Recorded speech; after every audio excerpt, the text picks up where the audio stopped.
దేవుని నామమునకు మహిమ కలుగును గాక. దేవుని యొక్క సన్నిధిలో తిరిగి దేవుని యొక్క వాక్యాన్ని మనం ధ్యానం చేయడానికి దేవుడు ఇచ్చిన కృపను బట్టి దేవుని స్తుతిస్తున్నాం.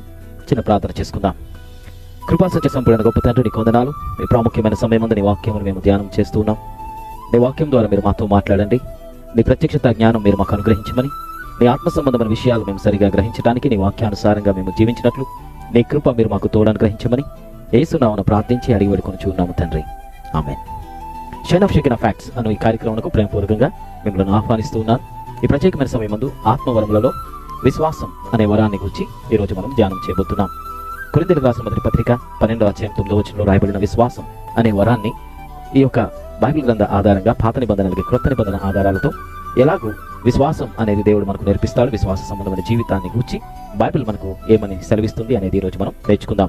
ముఖ్యంగా ఈ యొక్క విశ్వాసాన్ని గూర్చి, ముఖ్యంగా ఆత్మ సంబంధమైన వరాలలో ఈ విశ్వాసం అనేది దేవుని యొక్క శక్తి సామర్థ్యాలకు సాదృశ్యంగా ఉన్నది.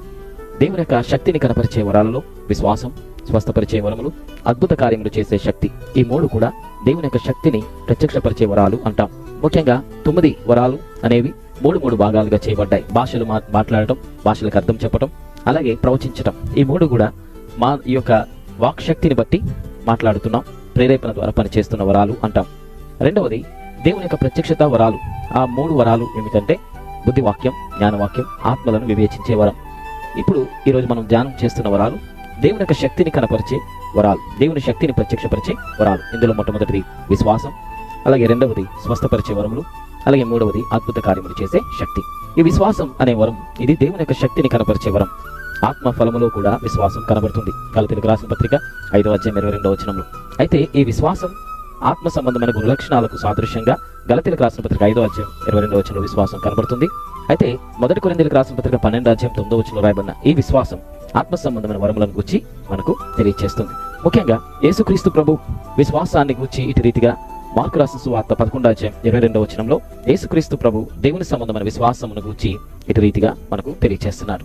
మీరు దేవుని యందు విశ్వాసం ఉంచండి అనే మాట అన్నాడు, కానీ సరిగా తర్జుమా ఏమిటంటే దేవుని సంబంధమైన విశ్వాసం అంటే ఇదే అనే విషయాన్ని అక్కడ తెలియజేశాడు. దేవుని సంబంధమైన విశ్వాసం అంటే ఇదే అని తెలియజేస్తున్నప్పుడు ముఖ్యంగా అక్కడ జరిగిన ఒక సంఘటన మనం చూడొచ్చు. ఇదే మార్కు రాసిన సువార్త 11వ అధ్యాయం 12 నుండి 14 వచనాల్లో మనం గమనిస్తే అంజూరపు చెట్టు అక్కడ కనబడుతుంది. యేసుక్రీస్తు ప్రభు ఆకలిగా ఉన్నప్పుడు అక్కడికి వెళ్ళాడు. ఏమైనా ఫలం అక్కడ దొరుకుతుందేమో అని చూశాడు. అయితే ఆ చెట్టుకి ఎలాంటి ఫలం లేదు కనుక అలాంటి నిరుపయోగంగా ఉన్న ఆ చెట్టును ఇక ఎన్నటికీ నీవు ఫలింపకుందువుగాక అని యేసుక్రీస్తు ప్రభు శపించాడు. అక్కడ మనం గమనిస్తే ఆ యొక్క అంజూరపు చెట్టు అది వసంతకాలంలో ముఖ్యంగా అది ఫలిస్తుంది. అయితే అంజూరపు చెట్ల కాలం కాదు, అంటే వసంత కాలంలో అది ఫలించే చెట్టే. అయితే అంజూరపు చెట్టు యొక్క ప్రత్యేకత ఏంటంటే ఏ కాలంలో అయినప్పటికీ అంజూరపు చెట్టుకి ఆ ఫల వృక్షాలు అనేవి ఉంటాయి. అయితే యేసుక్రీస్తు ప్రభు అది వసంతకాలం కాదు, కానీ వృక్ష ఫలాలు అనేవి ఎప్పుడైనా 365 రోజుల్లో అంజూరపు చెట్టుకు ఉంటాయి కనుక యేసు ప్రభు వెళ్ళాడు. కానీ ఆకులు తప్ప వృక్ష ఫలం ఏమీ లేదు. అలాంటి సమయంలో ఇక నీ యొక్క ఫలాన్ని ఎన్నటికీ తినకుందురుగాక అని యేసుక్రీస్తు ప్రభు మాట్లాడటం, ఇక ఎప్పటికీ ఈ ఫలింపకుందువుగాక అనే మాట మాట్లాడటం. అలా మాట్లాడిన తర్వాత ఉదయం తిరిగి మళ్ళా శిష్యులతో అదే మార్గంలో వస్తూ ఉన్నప్పుడు యేసుక్రీస్తు ప్రభు శిష్యులు మళ్ళా ఆ మార్గంలో వస్తున్నప్పుడు పేతురు ఆ వృక్షాన్ని చూస్తే వేళ్లతో సహా ఆ చెట్టు ఎండిపోయినట్టుగా మనం గమనిస్తున్నాం. ఆ సందర్భంలోనే ఈ యొక్క మార్కు రాసిన సువార్త 11వ అధ్యాయం 22వ వచనంలో మీరు దేవుని యందు విశ్వాసం ఉంచండి అనే మాట మాట్లాడాడు. దేవుని యందు విశ్వాసం ఉంచండి అని తెలుగులో తర్జుమా చేయబడింది, కానీ ఇదే దేవుని సంబంధమైన విశ్వాసం అనే రీతిగా యేసుక్రీస్తు ప్రభు తెలియజేశాడు. వేళ్లతో సహా చెట్టు ఎండిపోవాలంటే అది సామాన్యమైన విషయం కాదు. కొన్ని రోజులు పడుతుంది, కొన్ని నెలలు పడుతుంది. కానీ ఒక్క రాత్రికే వేళ్లతో సహా అంజూరపు చెట్టు ఎండిపోయింది అంటే విశ్వాస సంబంధమైన ఒక మాట ఎంత శక్తి కలిగినదిగా ఉంటుందో, అద్భుతం అనేది ఎలా జరిగిస్తుందో వాక్యానుసారంగా మాట యొక్క శక్తిని, విశ్వాసం యొక్క శక్తిని యేసుక్రీస్తు ప్రభు శిష్యులకు కనపరిచాడు. ఇక్కడ ప్రాముఖ్యంగా మనం గమనిస్తుంటే యేసుక్రీస్తుకి ఆకలిగా ఉన్నప్పుడు అంజూరపు చెట్టు దగ్గరికి వెళ్ళాడు. అయితే ఆకలి తీర్చలేని నిరుపయోగంగా ఉన్న చెట్టును యేసుక్రీస్తు ప్రభు శపించాడు. ఎందుకంటే ఇక ఎన్నటికది ఫలించదు, ఇక అది ఏ కాలంలో అయినా ఫలించే అలాంటి చెట్టు ఇక ఫలాన్ని కలిగి ఉండకుండా అది ముద్దుబారిపోయిన చెట్టుగా ఉంది కాబట్టి ఇక ఎప్పటికీ నీ ఫలం ఎవరు తినకుందురుగాక, ఇక నీవు ఫలింపకుందువుగాక అనే మాట యేసుక్రీస్తు ప్రభు మాట్లాడినప్పుడు అది ఇక ఎప్పటికీ ఫలం అనేది లేకుండా వేళ్లతో సహా ఎండిపోయింది. ఇక్కడ ఒక విషయాన్ని మనం గుర్తించాలి. యేసుక్రీస్తు ప్రభు మార్గంలో, ఆయన ప్రయాణంలో అవసరతకు ఉపయోగపడని చెట్టును ఆకలి అనేది తీర్చకుండా నిరుపయోగంగా ఉన్న చెట్టును యేసుక్రీస్తు ప్రభువు శపించాడు. అదే రీతిగా మన జీవితంలో, మన విశ్వాస ప్రయాణంలో, మన జీవితంలో, మన ప్రయాణంలో ఉపయోగం లేని అనేకమైన కలుపు మొక్కలు మనకు కూడా ఉన్నాయి. ఆ కలుపు మొక్కలు, పనికి రాని మొక్కలు ఏమిటి అంటే మనకు అవిశ్వాస సంబంధమైన ఈ యొక్క తలంపులు, ఆలోచనలు. మన జీవితంలో, మన యొక్క మార్గంలో ఎలాంటి ఉపయోగం లేని తలంపులు, ఆలోచనలు మన జీవితంలో విశ్వాసం మీద దెబ్బతీసే రీతిగా, అవిశ్వాసం కలిగించే రీతిగా మన యొక్క జీవిత యాత్రలో ఉంటూ ఉన్నాయి. అయితే ఉపయోగం లేని తలంపులు మన హృదయం అనే భూమిలో ఉన్నట్లయితే, ఉపయోగం లేని అవిశ్వాసపు ఆలోచనలు మన హృదయం అనే భూమిలో ఉన్నట్లయితే, యేసు నామమున విశ్వాస సహితంగా ఎప్పుడైతే వాటిని మనం శపిస్తామో, అలాంటి పనికి రాని ఆలోచనలు, అవిశ్వాస సంబంధమైన ఆలోచనలు మనలో ఒకవేళ పెరిగి మనకు అవిశ్వాసానికి కారణంగా ఒకవేళ మన హృదయంలో ఉంటే, అలాంటి ఆ తలంపులన్నిటిని, అవిశ్వాసపు తలంపులన్నిటినీ మనము శపిస్తే అవన్నీ వేళ్లతో సహా ఎండిపోతాయి. విశ్వాస సంబంధమైన వాక్యం అనే విత్తనాలను మనలో విత్తినప్పుడు విశ్వాస సంబంధమైన జీవితాన్ని జీవించడం అనేది మనకు సాధ్యమవుతుంది. బైబిల్ మనకు తెలియజేస్తుంది, విశ్వాసం అనేది రోమీయులకు రాసిన పత్రిక 10వ అధ్యాయం 17వ వచనం ప్రకారంగా విశ్వాసం వినుట వలన కలుగుతుంది, ఆ వినుట క్రీస్తును గుర్చిన మాటను బట్టి కలుగుతుంది అని బైబిల్ తెలియజేస్తుంది. వినుట అనేది ఏ మాట మాటది ఆ మాట కాదు, కేవలం క్రీస్తును గుర్చిన మాట అనేది మనం గుర్తించాలి. క్రీస్తును గుర్చిన మాట ఒక్కటి మాత్రమే విశ్వాసం అనేది మనకు నేర్పించేదిగా ఉంటుంది. కాబట్టి దేవుని యొక్క వాక్యం అనేది విశ్వాసమునకు మూలం. దేవుని యొక్క మాటను బట్టి మాత్రమే మానవునికి విశ్వాసం కలుగుతుంది. అందుకే బైబిల్ మనకు తెలియజేస్తుంది, విశ్వాసం మూలంగా నీతిమంతుడు బ్రతుకుతాడు. కాబట్టి దేవుని యందు విశ్వాసం ఉంచిన ప్రతి వ్యక్తి దేవుని మాటను బట్టి కలిగే విశ్వాసం ద్వారా బ్రతకాలి. అదే విధానాన్ని దేవుడు ఆదిలో ఆదాము అవ్వలకు నేర్పించాడు. దేవుని యొక్క మాటను బట్టి బ్రతికే విధానం దేవుడు ఆదాము అవ్వలకు నేర్పించాడు. అందుకే దేవుడు ఖచ్చితంగా దేవుని మాటకు లోబడి ఉండే రీతిగా, దేవుని మాటను బట్టి బ్రతికి ఉండే రీతిగా ఆదికాండం 2వ అధ్యాయం 17వ వచనం ప్రకారంగా మీరు ఇలాంటి మంచి చెడ్డలు తెలివినిచ్చి వృక్షఫలాన్ని మీరు తినొద్దు, తినుదినమందు నిశ్చయంగా మీరు మరణిస్తారు అనే విషయాన్ని ఖచ్చితంగా దేవుడు తెలియజేశాడు. అయితే దేవుని మాటను బట్టి బ్రతికితే విశ్వాస సంబంధమైన జీవితం అనేది ఆదామవులకు కలుగుతుంది. అయితే దేవుని మాటను బట్టి కాకుండా వారి యొక్క ఉద్దేశాన్ని, వారి యొక్క చిత్తాన్ని వారు నెరవేర్చుకునే రీతిగా దేవుని యొక్క మాటకు విభిన్నంగా వారు జీవించాలని ఆశపడ్డారు. ఆదికాండం 3వ అధ్యాయంలో మనం గమనిస్తే సాతాను అవిశ్వాసాన్ని ఎలా కలిగించాడు? మొదటి వచనంలో మనం గమనిస్తే, ఇది నిజమా, దేవుడు ఈ తోట చెట్ల ఫలములలో దేనినైనా తినొద్దు అని దేవుడు మీకు తెలియచేశాడా అని అంటే, అప్పుడు 2వ వచనంలో, అవును, దేవుడు ఈ తోట మధ్యలో ఉన్న ఈ మంచి చెడ్డలు తెలివినిచ్చే వృక్షఫలాన్ని మీరు తినొద్దు, తింటే మీరు మరణిస్తారని దేవుడు చెప్పాడు అని అవ్వ సాతానుకు జవాబిచ్చింది. అయితే ఇక్కడ గమనించాలి, అవిశ్వాసానికి కారణం అవ్వ అలాగే ఆదాము దేవుని పట్ల అవిశ్వాసాన్ని కలిగి ఉండటానికి గల కారణం ఏమిటంటే సాతాను మాట్లాడిన మాట. సాతాను యొక్క మాట విన్నప్పుడు ఆదాము అవ్వలకు అవిశ్వాసం, దేవుని పట్ల అవిశ్వాసం కలిగింది. దేవుని యొక్క మాట మనకు విశ్వాసం కలిగిస్తుంది. దేవుని యొక్క మాట తప్ప ప్రపంచంలో ఎవరి మాట విన్నప్పటికీ, ఈవెన్ సాతాను యొక్క మాట వీరు విన్నారు. అలా వినడం కారణంగా అవిశ్వాసం అనేది వీరి హృదయంలోనికి వచ్చింది. కాబట్టి అవిశ్వాసం, వారికి కలిగిన అవిశ్వాసం దేవుని యొక్క ఆజ్ఞను అతిక్రమించేటట్టుగా, దేవుని మాటకు అవిధేయత చూపించే రీతిగా, దేవుని మాటను బట్టి బ్రతకవలసిన వీరు దేవుని మాటకు విభిన్నంగా వీరు ప్రవర్తించడానికి, ఆజ్ఞను అతిక్రమించడానికి అవిశ్వాసం అనేది కారణమైంది. కాబట్టి ఆత్మ వరములలో ఉన్న ఈ విశ్వాసం అనేది దేవుడు మనకిచ్చాడు. ఎందుకంటే ఇక ఎప్పటికీ దేవుని యొక్క మాటను అతిక్రమించకుండా, దేవుని యొక్క మాటను దేవుని మాటగా భావించి ఆయన మాటకు లోబడి ఉండటానికి, ఆయన మాట ద్వారా మనం పనిచేయటానికి, ఆయన మాటలో ఉన్న శక్తిని బట్టి మనం బ్రతకటానికి ఈ విశ్వాసం అనే వరాన్ని దేవుడు మనకి అనుగ్రహించాడు. ఇలా పాత నిబంధనలో, ఆది కాండంలో అవిశ్వాసం అనేది మానవునికి కలగటం, అవిశ్వాస సంబంధమైన జీవితాన్ని బట్టి ఆదాము ఏదైనా తోటలో నుండి ఆశీర్వాదం అంతటినీ కోల్పోయిన వాడుగా బయటకు పంపబడ్డాడు. దేవుని సంబంధమైన విశ్వాసం కలిగిన వాడుగా ఉన్నప్పుడు సమృద్ధి కలిగిన స్థితి, ఆరోగ్యకరమైన స్థితి, అలాగే అన్ని రకాల సదుపాయాలు కలిగిన స్థితి ఆదాము అవ్వలు కలిగి ఉన్నారు. అయితే అవిశ్వాస సంబంధమైన జీవితానికి ఎప్పుడైతే ఆ ఆదాము అవ్వలు అవిశ్వాస సంబంధమైన జీవితానికి ఎప్పుడైతే ప్రాముఖ్యత ఇచ్చారో, దేవుని పట్ల అవిశ్వాసాన్ని ఎప్పుడైతే చూపించి దేవుడు తినవద్దు అన్న ఫలవృక్షాన్ని ఎప్పుడైతే తిన్నారో, అప్పటి నుండి సదుపాయాలన్నీ కోల్పోయారు. ఆహార వసతులు కలిగిన స్థలాన్ని వారు విడిచిపెట్టారు. అవిశ్వాసం అనేది ఏదైనా తోట అనే సమృద్ధి కలిగిన స్థలం నుండి, ఏదైనా తోట నుండి వారు బయటికి రావడానికి గల కారణం అవిశ్వాసమే. కాబట్టి దేవుని మీద వారు అవిశ్వాసం ఉంచిన కారణంగా అవిశ్వాస సంబంధమైన జీవితం ఆదామవ్వలకు ప్రారంభమైంది. బాహ్య ప్రపంచంలో అనగా ఏదైనా తోటకు బయట ప్రపంచమంతా కూడా వారు భయపడుతూ వారు కాలాన్ని వెళ్ళబుచ్చటానికి, ప్రతి విషయంలో కూడా కష్టపడి పని చేసుకోవటానికి, ప్రతి విషయంలో కూడా వారి జీవితంలో కష్టపడితేనే గాని ఇక ఆహారం దొరకదు అనే రీతిగా ఈ లోక సంబంధమైన జీవితంపై ఆధారపడి జీవించే విధానం అనేది బాహ్య ప్రపంచం అనగా ఏదైనా తోటకు బయట ఉన్న ఈ ప్రపంచం అనేది భయపడుతూ ఉండే జీవితం. ఈ యొక్క జీవితాన్ని అవిశ్వాస సంబంధమైన జీవితంతో భయపడుతూ ఉండే జీవితం అనేది వారు ప్రారంభించారు. ఇలా ఉంటున్న సమయంలో విశ్వాస సంబంధమైన జీవితాన్ని దేవుడు మరలా మానవునికి నేర్పించాలి అంటే విశ్వాస సంబంధమైన జీవితాన్ని మొట్టమొదటిగా అబ్రహాము యుద్ధ నుండి దేవుడు ప్రారంభించాడు.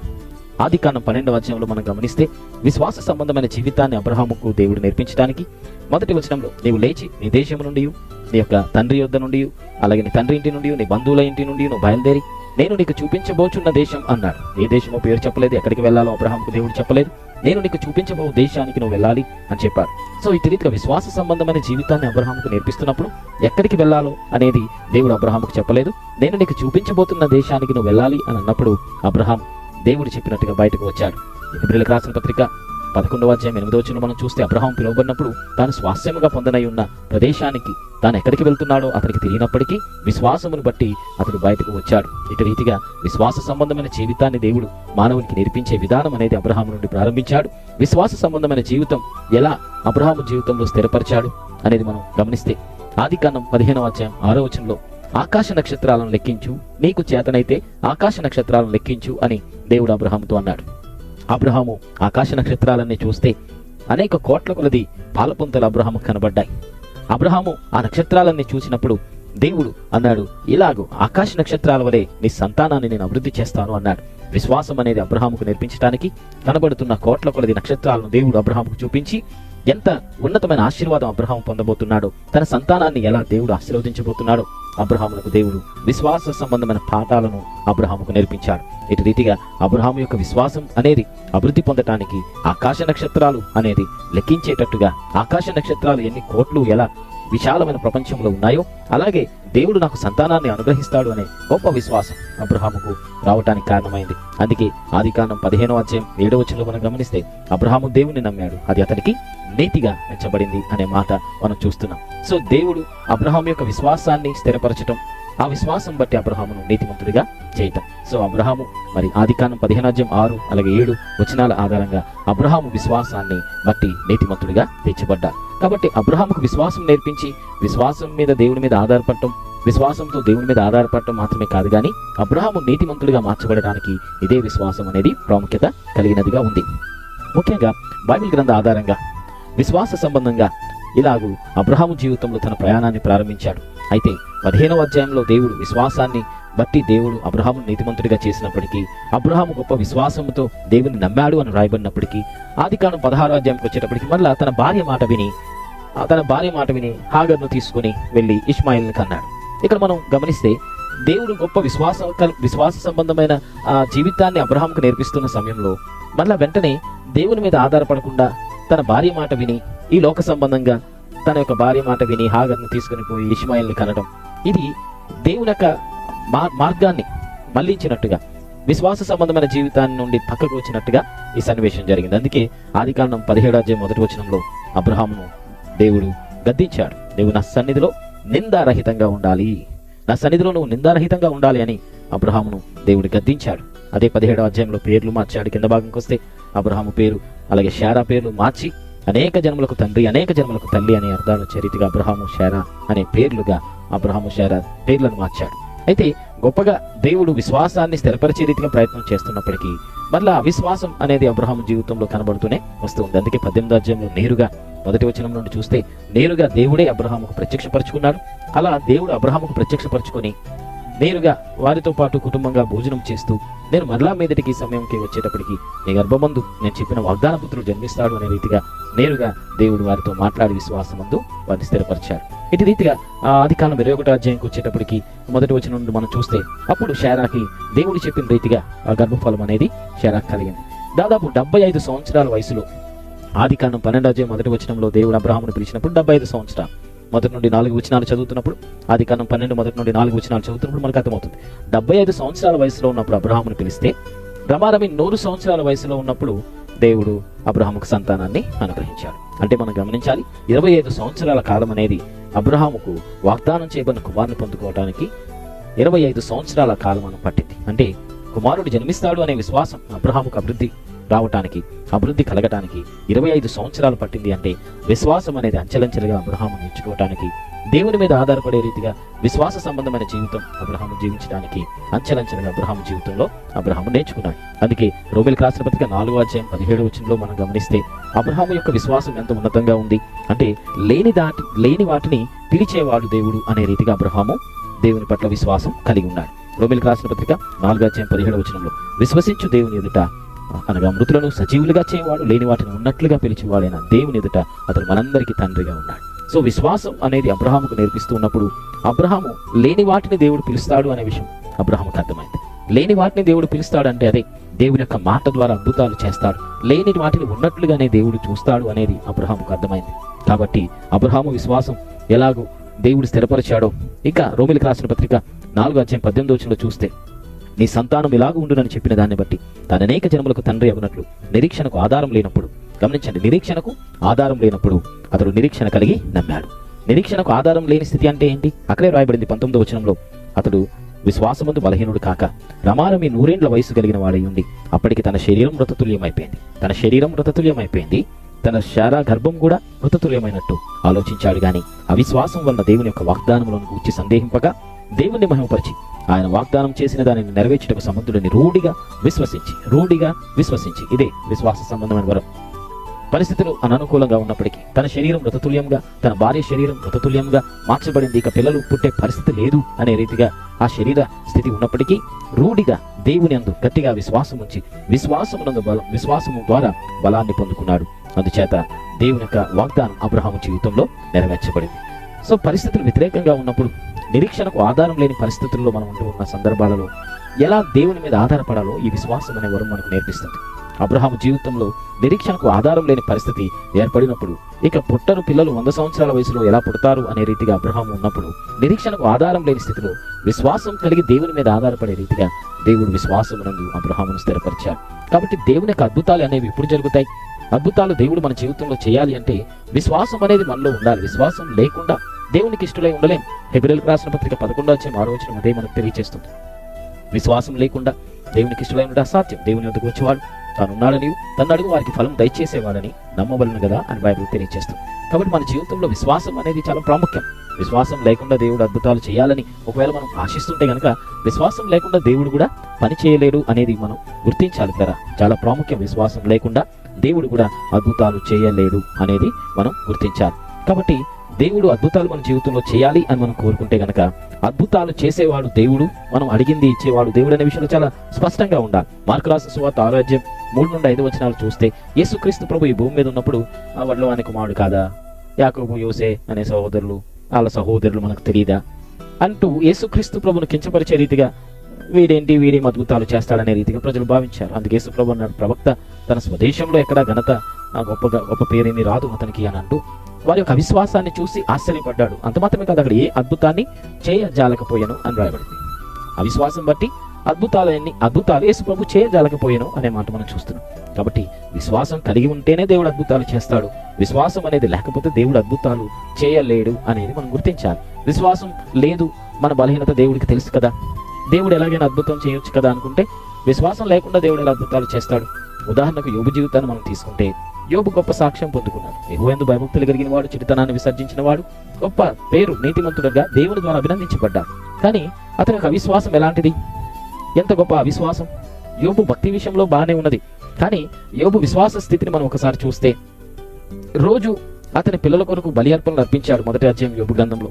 కానీ యోబు తమ పిల్లలు దేవుని పట్ల ఏదైనా వ్యతిరేకత కలిగి పాపం చేశారేమో అని బలి అర్పణలు అర్పిస్తున్నారు. అది చూడటానికి బాగానే ఉంది, కానీ అతనిలో ఉన్న భయం ఏంటి అంటే దేవుణ్ణి దూషించారేమో, దేవుని పట్ల వీరు విశ్వాసం కలిగి ఉన్నారేమో, దేవుని యొక్క శిక్ష వారికి వస్తుందేమో అన్న భయంతో భక్తిని చేశాడు.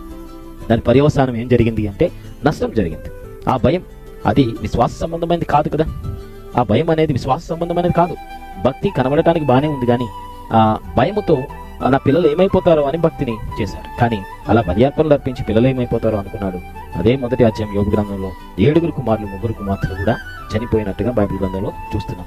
ఇదంతా కూడా అవిశ్వాసం బట్టేనా, భయం బట్టేనా యోబుకు నిజంగా ఇలా జరిగింది అంటే యోబు గ్రంథం 3వ అధ్యాయంలో 25-26 మనం గమనిస్తే యోబు మాటల్లోనే ఆ మాటలు మనకు అర్థమవుతాయి. ఏంటంటే ఏది వచ్చినని నేను బహుగా భయపడ్డాను, అదే నా మీదకి వస్తుంది.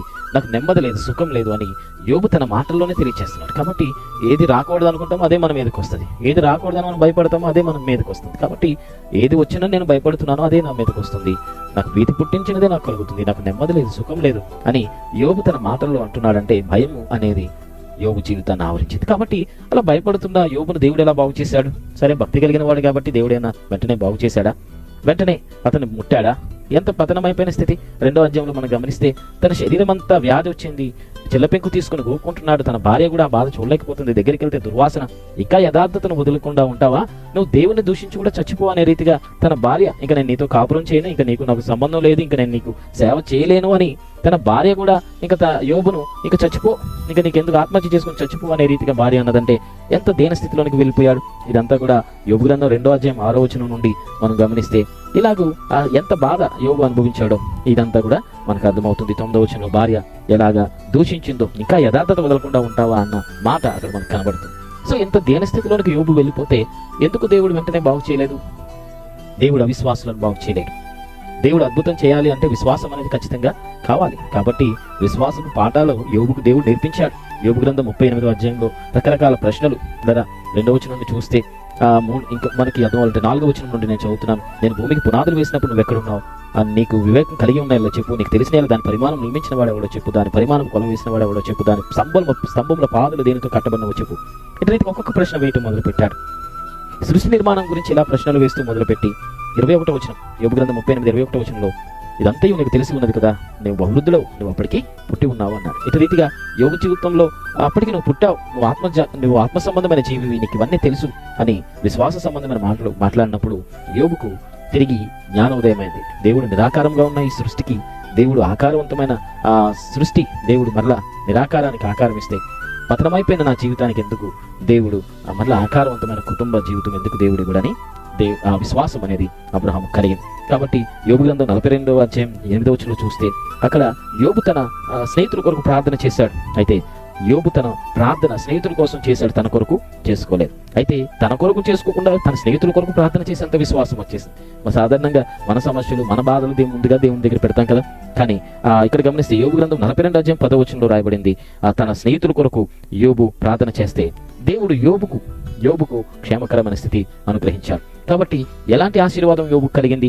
యోబు గ్రంథం 42వ అధ్యాయం 12వ వచనంలో యెహోవా యోబును మొదట ఆశీర్వదించిన దానికంటే అధికంగా ఆశీర్వదించాడు. అతనికి 14,000 గొర్రెలు, 6,000 ఒంటెలు, 1000 జతల ఎడ్లు, 1000 ఆడుగాడిదలు కలిగారు.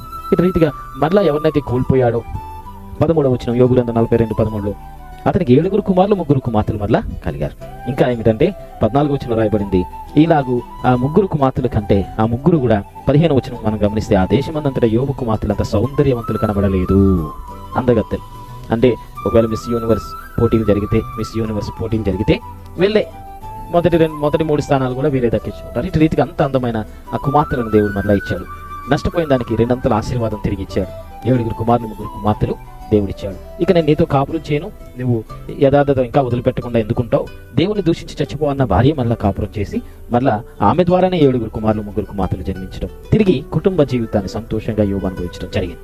కాబట్టి విశ్వాసం అనేది దేవుడు బైబిల్ ప్రకారంగా పాత నిబంధన అయినా కొత్త నిబంధన అయినా విశ్వాసం బట్టి దేవుడు పనిచేస్తాడు. విశ్వాసం లేకుండా దేవుడు ఏ పని చేయలేడు అనేది మనం చాలా స్పష్టంగా గుర్తించాలి. విశ్వాసం లేకుండా ఏ పని కూడా దేవుడు చేయలేడు. మత్తయి రాసిన సువార్త 6:26 వచనంలో చూస్తే యేసుక్రీస్తు ప్రభు విశ్వాసం అనేది మనకు నేర్పిస్తున్నప్పుడు ఆకాశ పక్షులను చూడండి, అవి విత్తవు కోయం, వాటికి నారు నాటడం, విత్తనాలు వేయటం, నారు నాటడం, పంటలు పండించడం, కోయటం అవన్నీ తెలియదు కదా.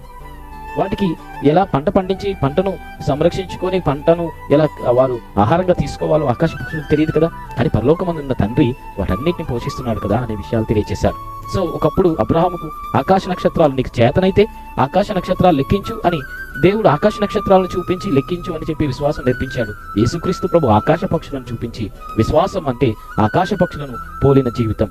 ఏ పక్షి కూడా ఉదయానికి ఎలా లేస్తుంది, సంతోషంగా బయటకు వస్తుంది. వాతావరణ పరిస్థితులతో సంబంధం లేదు. ఆహారం కొరకు ఈ రోజు ఉంటుందా ఆహారం లేదా అనేది సంబంధం లేదు. అయితే ఆకాశ పక్షుల ఇల్లు ఆ గూళ్ళు ఖాళీగా ఉన్నాయి. మనకిలాగా నెలకు సరిపడా సరుకులేమి కిరాణా సామాన్లు పెట్టుకోవట్లేదు కదా. ఖాళీగా ఉన్న ఆ గూళ్ళలో ఉన్న ఈ జీవులు తెల్లారితే ఆహారం ఉంటుందా లేదా అనే భయం లేకుండా ఎలా జీవిస్తున్నాయో అదే రీతిగా విశ్వాసం అనేది మనం కూడా కలిగి ఉండాలని చెప్పి ఎగురుతున్న ఆకాశ పక్షులను యేసుప్రభు చూపించి వాటిని చూడండి ఎలా దేవుడు పోషిస్తున్నాడు అన్నాడు. ఈరోజు మన జీవితంలో కూడా దేవుని మీద ఆధారపడటం అంటే అలాగే ఉండాలి. దేవుని మీద ఆధారపడుతూ ఉన్నప్పుడు దేవుడు విశ్వాసం మనకు నేర్పిస్తాడు. లేని పరిస్థితుల్లో సమృద్ధిని దేవుడు కలిగిస్తాడు. ఇరుకుగా ఉన్న మార్గంలో మనం వెళ్తున్నప్పుడు ఆ ఇరుకు మార్గాన్ని దేవుడు విశాలమైన మార్గంగా చేస్తాడు. దేవుని మీద ఆధారపడితే దేవుని యొక్క గొప్ప కార్యాలు మన జీవితంలో మనం చూసేటట్టుగా దేవుడు చేస్తాడు అనేది మనం గుర్తించాలి. ఇలా విశ్వాస సంబంధమైన జీవితాన్ని దేవుడు యేసు ప్రభు శిష్యులకు కూడా తనతో పాటు ఉన్న వారికి కూడా యేసుక్రీస్తు ప్రభు నేర్పించాడు. అలా విశ్వాస సంబంధమైన జీవితాన్ని తనతో పాటు ఉన్న శిష్యులకు నేర్పించాడు. తన యొద్దకు స్వస్థత కొరకు వచ్చే వారికి కూడా విశ్వాసాన్ని కూర్చిన పాఠాలు యేసుక్రీస్తు ప్రభు బోధించాడు. కొన్ని విషయాలు వాక్య ఆధారాలతో మనం గమనిద్దాం. ముఖ్యంగా అపోస్తలుల కార్యం 11:22 నుండి 24 వచనాలు చూస్తే బర్నబాస్ అనే ఒక వ్యక్తి ఇక్కడ మనకు కనబడతాడు. బర్నబాస్ విశ్వాసంలో సంపూర్ణంగా దేవుని మీద ఆధారపడే రీతిగా విశ్వాసం అనే వరాన్ని కలిగిన వ్యక్తి. దేవుని యొక్క పరిచర్యలో వాడబడుతున్న ఈ బర్నబాస్ తర్వాత కాలంలో పౌలు వీరిద్దరు కూడా పరిచర్య నిమిత్తం పంపబడ్డారు. గొప్ప అద్భుత కార్యాలతో కూడిన పరిచర్యలు వారు చేశారు. దానంతటి గల కారణం ఏంటంటే విశ్వాసం అనే వరం అనేది ఈ బర్నబాస్ కలిగినట్టుగా మనం చూస్తున్నాం. ఇది అపోస్తలుల కార్యం 3:4 నుండి 5 వచనాలు మనం గమనిస్తే పేతురు యోహాను శృంగారం అనే దేవాలయంలోకి వెళ్తున్నప్పుడు పుట్టుకతోనే కుంటివాడుగా ఉన్న ఒక వ్యక్తి కనబడ్డాడు. ఏమైనా ఇస్తారేమో అని ఆ వ్యక్తి ఆశగా చూస్తుంటే వెండి బంగారముల వంటి క్షేమైన వస్తువులు మనకి లేవు, మాకు కలిగింది మేము మీకు ఇస్తున్నామని చెప్పి నజరేయుడైన యేసు నామమున లేచి నిలువు అన్నప్పుడు ఆ పుట్టుకతో కుంటివాడైన వాడు బాగుపడ్డాడు. విశ్వాస సహితమైన మాట అద్భుతాన్ని చేస్తుంది. యేసు నామమున వారు మాట్లాడిన మాట ఎప్పుడైతే విశ్వాస సహితమైన మాట మాట్లాడారో అద్భుతం అనేది ఆ కుంటివాని జీవితంలో జరిగింది. అద్భుతం జరగాలి అంటే విశ్వాసాన్ని బట్టి మనం మాట్లాడాలి. మనం మాట్లాడకపోతే అద్భుతం జరగదు. చాలా సందర్భాల్లో దేవుడే చూసుకుంటాడు, దేవుడే చేసుకుంటాడు, దేవుడికి అన్నీ తెలుసు అనే భావన చాలా మందికి ఉంది. వాడు గమనించాలి కదా, ఆదియందు సృష్టి నిర్మాణం సమయంలో చీకటి అగాధ జలాల మీద దేవుని ఆత్మ ద్వారా అల్లాడుతూ ఉన్నాడని బైబిల్లో రాయబడింది. అయితే ఎన్ని సంవత్సరాల నుండి ఆ చీకటి అగాధ జలాల మీద ఆయన అల్లాడుతున్నాడో తెలియదు. కానీ ఒక్కటి మట్టుకు వాస్తవం, వెలుగు కలుగును గాక అనే అనేంత వరకు కూడా వెలుగు కలగలేదు. అంటే ఆయన నోటితో మాట మాట్లాడేంత వరకు కూడా అద్భుతం అనేది జరగలేదు. మనము కూడా మనం విశ్వాసంతో మాట మాట్లాడేంత వరకు కూడా అద్భుతం అనేది జరగదు. కాబట్టి నోటితో మాట్లాడిన మాట అద్భుతాన్ని చేస్తుంది. ఆ పుట్టుకతోనే కుంటివాడుగా ఉన్నాడు, ఆ వ్యక్తిని తేరి చూశారు. ఆ వ్యక్తి స్వస్థత పొందుతాడా లేదా విశ్వాసంతో చూస్తే అతడు లేచి గంతులేస్తున్న దర్శనాన్ని వాళ్ళు చూశారు. వెంటనే అతను అన్నాడు, నువ్వు లేచి నిలబడు, నజరేయుడైన యేసు నామమున అని అన్నప్పుడు ఆ పుట్టుకతో కుంటివాడైన వ్యక్తి లేచి గంతులేసే రీతిగా అద్భుత కార్యం అనేది అతని జీవితంలో జరగడం అనేది మనం గమనిస్తున్నాం. అలాగే ఈ యొక్క మత్తయి రాసిన సువార్త 8వ వచనంలో మనం గమనిస్తే, మత్తయి రాసిన సువార్త 8వ వచనంలో మనం గమనిస్తే ఇక్కడ శతాధిపతి ఒకడు మనకు కనబడుతున్నారు. ఇతడు శతాధిపతి యేసుక్రీస్తు ప్రభు దగ్గరకు వచ్చి, నా యొక్క దాసుడికి అనారోగ్యం ఉంది, స్వస్థపరచు అని యేసు ప్రభుని అడగటం జరిగింది. అయితే యేసుక్రీస్తు ప్రభు అక్కడికి వెళ్ళి బాగు చేసినట్టుగా లేదు. కానీ ఆ శతాధిపతి ఏమంటున్నాడు, మాట మాత్రం సెలవి అన్నాడు. మత్తయి రాసిన సువార్త 8వ మాట మాత్రం సెలవి, మా ఇంట్లోనికి నువ్వు వస్తే నేను పాత్రుని కాదు, మాట మాత్రం సెలవి అన్నాడు. నువ్వు మాట్లాడితే చాలు, నా దాసుడు స్వస్థపరచబడతాడు అని అడిగాడు. అయితే ఆ మాట ఎంత గొప్ప ఆశ్చర్యం కలిగించింది యేసు ప్రభుకి. లేదా మాట మాత్రం చాలు, అద్భుతం పొందుకుంటాడు నా దాసుడు అని విశ్వాసం ఉంచాడు. అందుకే 8వ వచనంలో యేసు ఈ మాట విని ఆశ్చర్యపడి వెంట వచ్చుచున్న వారిని చూచి, ఇశ్రాయేల్లో నేను ఎవరికైనా ఎంత విశ్వాసం ఉన్నట్టు నేను చూడలేదన్నాడు. విశ్వాసం కలిగిన మాట. లేదా దేవుడు అద్భుతాలు చేస్తాడు, కరెక్టే. దేవుడు అద్భుతాలు చేస్తాడు అనేది ఎంత వాస్తవమో మనము కూడా అదే విశ్వాసాన్ని కలిగిన రీతిగా ఉండాలి. శతాధిపతి యేసు ప్రభు దగ్గరికి వచ్చాడు, పక్షవాయుతో బాధపడుతున్నాడు నా దాసుడు, బాధపడుతున్నాడు అని అడిగాడు. మరి యేసు ప్రభు వెళ్ళాడా ఇంటికంటే వెళ్ళలేదు. ఇంటికి నువ్వు రావక్కర్లేదు, నేను పాత్రుని కాదు, కానీ నువ్వు మాట మాత్రం సెలవి, నేను శతాధిపతి, నేను రమ్మంటే ఒకటి వస్తాడు, పొమ్మంటే పోతాడు, నాకు ఒక అధికారం ఉంది కదా, అలాగే నీకు కూడా అధికారం ఉంది, నువ్వు మాట్లాడితే చాలా అద్భుతం జరుగుతుంది అన్న రీతిగా విశ్వాస సహితమైన మాట మాట్లాడితే యేసు ప్రభుకు ఆశ్చర్యం కలిగించింది.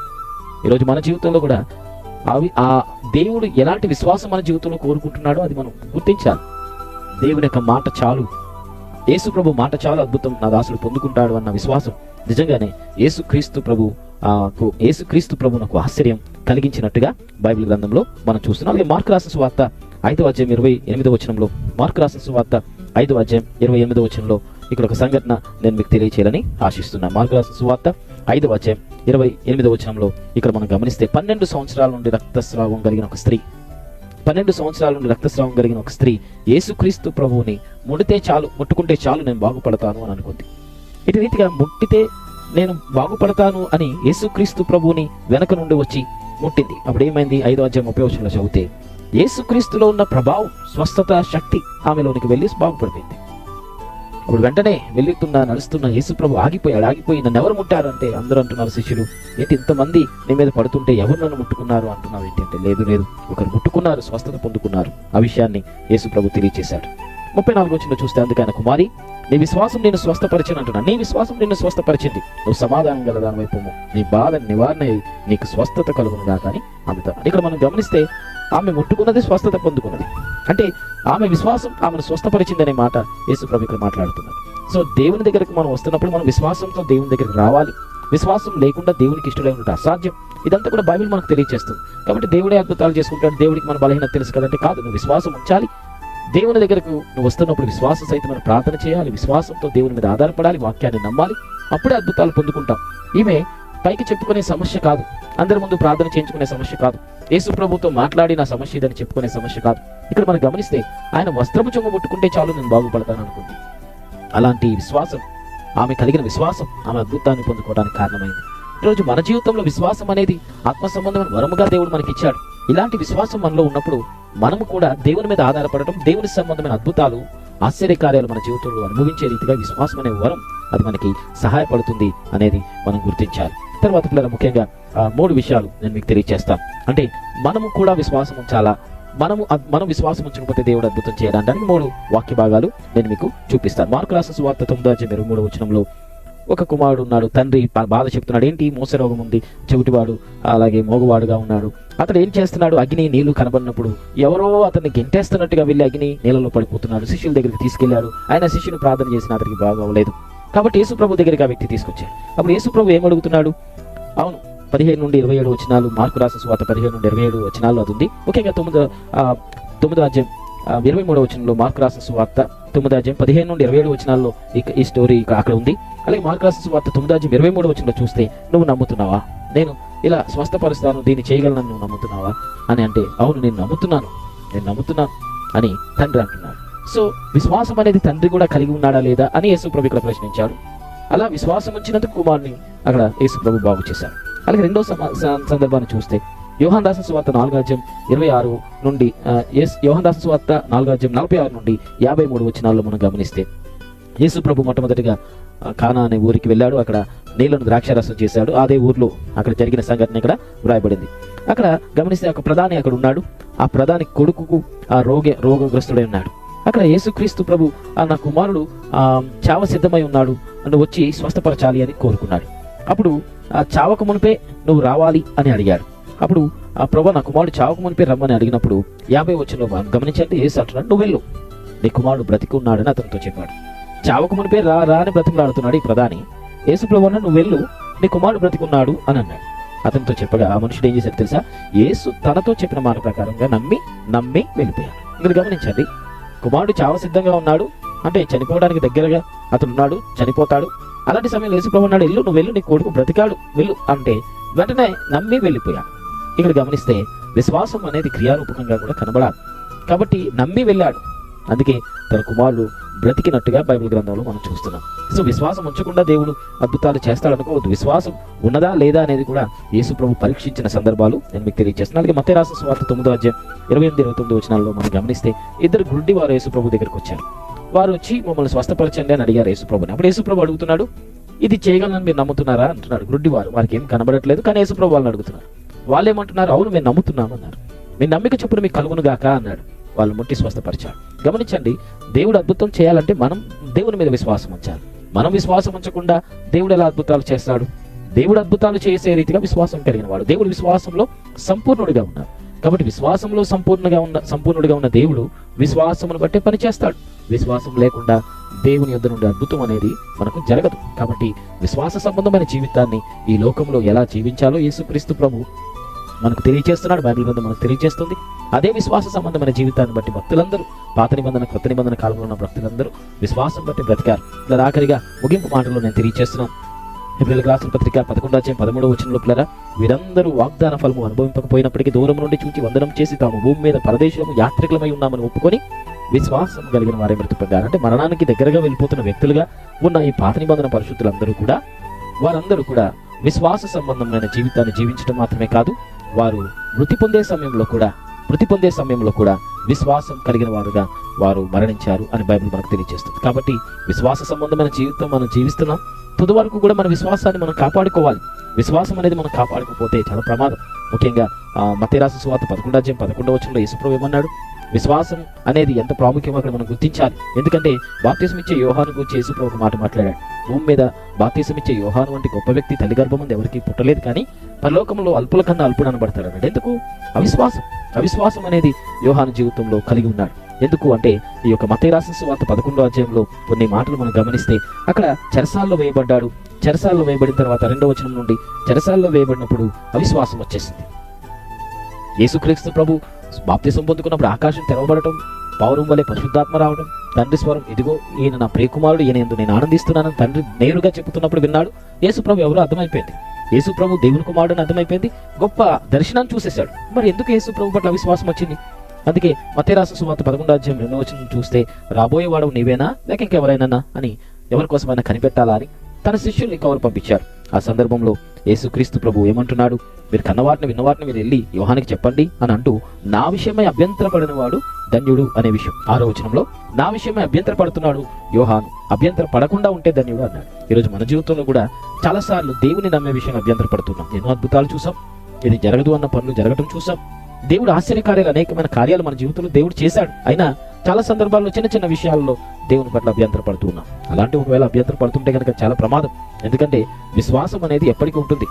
అందుకే 13వ కొరింథీయులకు రాసిన మొదటి పత్రిక 13:13 విశ్వాసం, నిరీక్షణ, ప్రేమ, ఈ 3 నిలిచి ఉంటాయి, ఎప్పటికీ నిలిచి ఉంటాయి. కాబట్టి విశ్వాసం అనేది ఎప్పటికీ దేవుని రాజ్యంలో కూడా విశ్వాసం అనేది నిలిచి ఉంటుంది. కనుక విశ్వాస సంబంధమైన జీవితమే విజయవంతమైన జీవితం. విశ్వాసం అనేది ఎంత గొప్పగా మన తుది దినంలో హెబ్రీయులకు రాసిన పత్రిక 11:13 ప్రకారం వారు మృతి పొందే సమయంలో కూడా విశ్వాసం కలిగిన వారుగా మృతి పొందారు. అలాంటి విశ్వాసం కలిగిన స్థితిలో వారు మృతి పొందారు. పరలోక రాజ్యంలోనికి విశ్వాసం కలిగిన వారుగా వారు అడుగు పెడుతున్నారు. కాబట్టి దేవుని ద్వారా గొప్ప ఆధిక్యత వారు పొందుకుంటారు. ఆఖరిగా మనం గమనిస్తే పౌలు బ్రతికున్నప్పుడు చిట్ట చివరి దినాల్లో ఇటు రీతిగా తెలియజేశారు. తిమోతికి రాసిన 2వ పత్రికలో 4:7 మనం గమనిస్తే ఇలా అంటున్నాడు, మంచి పోరాటం పోరాడు, నా పరుగు కడముట్టించాను, విశ్వాసం నేను కాపాడుకుంటున్నాను అన్నాడు. సో విశ్వాసం కాపాడుకోవడం అనేది చాలా ప్రాముఖ్యం. అలా విశ్వాసాన్ని కాపాడుకున్నాడు కాబట్టి ఒక నిరీక్షణ కలిగిన మాట మాట్లాడాడు 8వ వచనంలో, ఇక మీదట నా కొరకు నీతి కిరీటం ఉంచబడి ఉంది అంటున్నాడు. అంటే పరలోక రాజ్యంలో దేవుడు ఇవ్వబోయే కిరీటాన్ని కూడా ఇక్కడ విశ్వాసంతో చూడగలిగాడు. కాబట్టి మనం దేవుని రాజ్యంలోనికి విశ్వాసం కలిగిన వారుగా అడుగు పెట్టాలి. కాబట్టి విశ్వాస సంబంధమైన జీవితమే దేవుడు మన పట్ల కోరుకుంటున్నాడు. కాబట్టి పాత నిబంధన ప్రవక్తలు, పాత నిబంధన పరిశుద్ధులు, లేదా హెబ్రీయులకు రాసిన పత్రిక 11:12 మీరు గమనించండి. ఎంతో మంది విశ్వాసం ద్వారా ఎలా త్యాగాలు చేశారు, దేవుని పట్ల విశ్వాసం కలిగి వారి జీవితాలు ఎలా ప్రాణాన్ని లెక్క చేయకుండా దేవుని కొరకు జీవించారు, దేవుని మీద ఎలా ఆధారపడ్డారో ఇదంతా కూడా బైబిల్ మనకు తెలియజేస్తుంది. కాబట్టి సమస్యలు వచ్చినప్పుడు ఎంతగా దేవుని మీద ఆధారపడుతున్నాం, కష్టాలు వచ్చినప్పుడు దేవుడి మీద మనం అలా ఆధారపడుతున్నాం. దేవుడి మీద ఆధారపడే విషయంలో మనం ఎంత నమ్మకంగా ఉన్నాం, ఏ విషయంలో దేవుని మీద అభిప్రాయం, ఎలాంటి అభ్యంతరాలు ఏమైనా మనకు ఉన్నాయా, నిజంగానే దేవుని మీద ఆధారపడుతూ మనం బ్రతుకుతున్నామా? గమనించండి, ఆత్మ సంబంధమైన వరములో విశ్వాసం అనేది దేవుడు మనకిచ్చాడు. ఈ విశ్వాసం అనేది విజయవంతమైన జీవితాన్ని మనం జీవించడానికి కారణంగా ఉంది. కాబట్టి మనలో ఉన్న అవిశ్వాసానికి లేక అవిశ్వాసపు తలంపులకు, భయానికి, పిరిగితనానికి, ఇవన్నీ ఆత్మ సంబంధమైన వరాన్ని బట్టి, విశ్వాసం అనే వరాన్ని బట్టి మనకున్న వ్యతిరేకంగా ఉన్న అవిశ్వాసము, భయము, పిరికితనం ఇవన్నీ కూడా మన జీవితం నుండి దేవుడు కొట్టివేస్తున్నాడు. కాబట్టి ఆత్మ సంబంధంగా దేవుడిచ్చిన ఈ విశ్వాసం అనే వరాన్ని బట్టి మనం బ్రతకాలంటే ఒకటి మనం గుర్తించాలి, ఈ విశ్వాసం దేవుని యొక్క మాట, విశ్వాసం అనేది దేవుని యొక్క మాటను బట్టి మాత్రమే మనకు వస్తుంది. కాబట్టి దేవుని యొక్క వాక్యం అనేది విశ్వాసానికి మూలం. దేవుని యొక్క మాటను బట్టి విశ్వాసం మనకు కలుగుతుంది. ఆ దేవుని యొక్క మాట మీద మనం విశ్వాసం ఉంచి మన జీవితాన్ని ఎప్పుడైతే ముందుకు కొనసాగిస్తామో ఆ విశ్వాసమును బట్టి దేవుడు గొప్ప కార్యాలు మన జీవితంలో చేస్తాడు. దేవుడు మాటలు దీవించిన గాక చిన్న ప్రార్థన చేస్తున్నాను. ప్రార్థన. కృపా సత్య సంపూర్ణ గొప్ప తండ్రి నీకు వందనాలు. ఈ వాక్యం విన్న ప్రతి ఒక్కరిలో ఈ వాక్యాన్ని ముద్రించండి. నీ వాక్యానుసారమైన జీవితం ప్రతి ఒక్కరికి మీరు అనుగ్రహించమని, నీ నామమునకు మహిమార్థంగా విశ్వాస సంబంధమైన జీవితాన్ని వారికి నేర్పించమని, నీ ద్వారా ఘనత హెచ్చింపు పొందుకునే రీతిగా వీరి జీవితాలను మీరు ఆశీర్వదించమని నీ కృపకు అప్పగించుకుంటూ యేసునామమున ప్రార్థించి అడిగి వేడుకొనుచున్నాం తండ్రి. ఆమేన్. తండ్రి అయిన దేవుని ప్రేమ, మన ప్రభువును రక్షకుడు యేసుక్రీస్తు వారికి కృప, పరిశుద్ధాత్మ సహవాసం కూడిన మనకు ఈ వాక్యం విన్నవారు మరి యూట్యూబ్ అలాగే సోషల్ మీడియాలో ఉంటున్న ప్రతి ఒక్కరికి దేవుని యొక్క కృపతో సంరక్షించి నడిపించును గాక. ఆమేన్. God bless you. అందరికీ వందనాలు. దేవుని చిత్తమైతే మరి ఒక తరగతిలో మనం కలుసుకుందాం. Thank you.